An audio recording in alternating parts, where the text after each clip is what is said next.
The median and mode of a frequency distribution are respectively 26 and 29. The mean of this data is 27.5, 24.5, 28.4 and 25.8. अर्थात एक data का आपको median बताया गया है, मीडियन है 26, मोड बताया गया 29, तो आपने बताना है कि इसका मीन क्या होगा। तो थोड़ा मैं आपको रिवाइज करा देता हूँ, ये मैंने अलग वीडियो में आपको समझाया भी था। मीन क्या होता है? एक डाटा का एवरेज। हम सभी वैल्यूज़ को ऐड करते हैं और नंबर ऑफ वैल्यूज से डिवाइड करेंगे तो हमें मीन मिलेगा। मोड क्या होता है? वो वैल्यू जो सबसे ज़्यादा बार उस डाटा में अपीयर होती है। और मीडियन होता है मिडल या सेंट्रल वैल्यू। जैसे हम ये डाटा लें तो इसका मीन क्या होगा? सभी को ऐड करेंगे 39/9 ये बनेगा। मोड क्या है? 3, क्योंकि 3 जो है मैक्सिमम बार आ रहा है इसमें। ये 2 बार है, ये 1 बार है, ये 2 बार है, 3 मैक्सिमम आ रहा है। और मीडियन सेंट्रल वैल्यू होगी 4। और इनका एक आपस में संबंध भी होता है। क्या होता है? Mode is equal to 3 into median minus 2 into mean.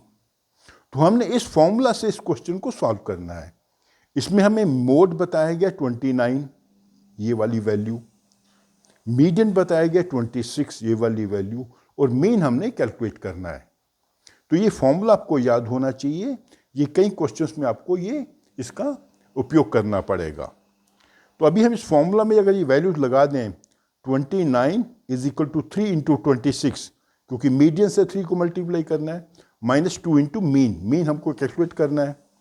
तो इस इक्वेशन को हम सिंप्लीफाई कर लें तो 2 इंटू मीन मीन 78 माइनस 29, ये 78 होगा।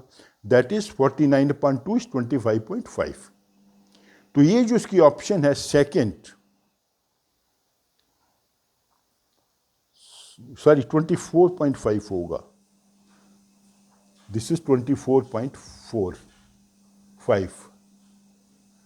तो सेकेंड ऑप्शन जो है इसका करेक्ट आंसर है। ठीक है, तो इस ऐसे क्वेश्चंस को आप इस प्रकार सॉल्व करेंगे। ये इक्वेशन में कोई भी 2 वैल्यू आपको बताई गई होंगी तो आप थर्ड कैलकुलेट कर सकते हैं। मान लीजिए आपको मीन एंड मीडियन बताया गया तो मोड कैलकुलेट कर सकते हैं। ठीक है, मोड एंड मीन बताया तो मीडियन कैलकुलेट कर सकते हैं। क्योंकि एक इक्वेशन में जब 3 वेरिएबल्स होते हैं तो 2 वेरिएबल आपको पता हो तो आप थर्ड कैलकुलेट कर सकते हैं।